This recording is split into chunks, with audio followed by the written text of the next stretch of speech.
ವರ್ಷದಲ್ಲಿ 2026 ತುಲಾ ರಾಶಿಯವರಿಗೆ ಏನು ಒಂದು ಆರೋಗ್ಯದ ಒಂದು ಪರಿಹಾರಗಳನ್ನ ಎಚ್ಚರಿಕೆ ಇರಬೇಕು ಅಂತಂದ್ರೆ ನೋಡಿ, ಈ ವರ್ಷದ ಆರೋಗ್ಯದ ಬಗ್ಗೆ ಸ್ವಲ್ಪ ಕಾಳಜಿ ವಹಿಸುವಂತದ್ದು ಅಗತ್ಯವಾಗಿದೆ. ಅಂದ್ರೆ ವರ್ಷದ ಆರಂಭದಲ್ಲಿ ಚೆನ್ನಾಗಿದ್ರು ಕೂಡ ಸಣ್ಣ ಪುಟ್ಟ ಆರೋಗ್ಯದ ಸಮಸ್ಯೆಗಳು ಕಾಣಿಸಿಕೊಳ್ಳುವಂತದ್ದು, ಈ ಆಲಸ್ಯತನವನ್ನ ತ್ಯಜಿಸಬೇಕಾಗುತ್ತೆ. ಮೊಬೈಲ್ ಬಳಕೆ ಹೆಚ್ಚಾಗಿ ಯೂಸ್ ಮಾಡ್ಕೋಬಾರ್ದು. ನಿಮ್ ಕೆಲಸನೇ ಅದರಲ್ಲಿತ್ತು ಅಂತಂದ್ರೆ ತೊಂದರೆ ಇಲ್ಲ.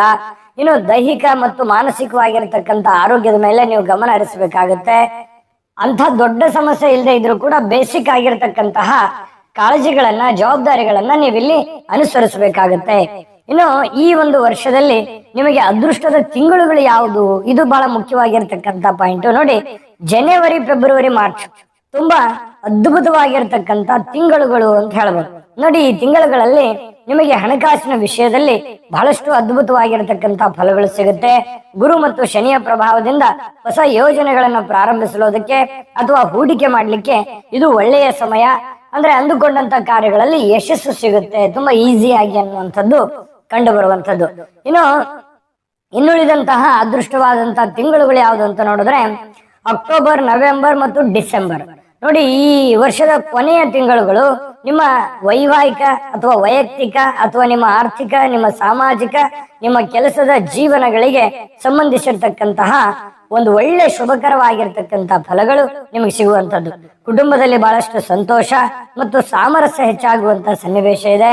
ಪ್ರೇಮ ಸಂಬಂಧಗಳು ತುಂಬಾ ಗಟ್ಟಿಯಾಗುವಂತಹ ಸಾಧ್ಯತೆಗಳು ಕಂಡು ಬರ್ತಾ ಇರತಕ್ಕಂಥದ್ರಿಂದ ಸ್ವಲ್ಪ ತಾಳ್ಮೆ ಮತ್ತು ಬುದ್ಧಿವಂತಿಕೆಯನ್ನು ವಹಿಸಿದ್ರೆ ಈ ಒಂದು ತಿಂಗಳಲ್ಲಿ ಬಹಳಷ್ಟು ಒಳ್ಳೆಯ ಫಲಗಳನ್ನ ಪಡ್ಕೊಳ್ಳೋದಕ್ಕೆ ಅದ್ಭುತವಾಗಿರ್ತಕ್ಕಂಥ ಅವಕಾಶಗಳು ನಿಮ್ಗೆ ಕಂಡು ಬರುತ್ತೆ.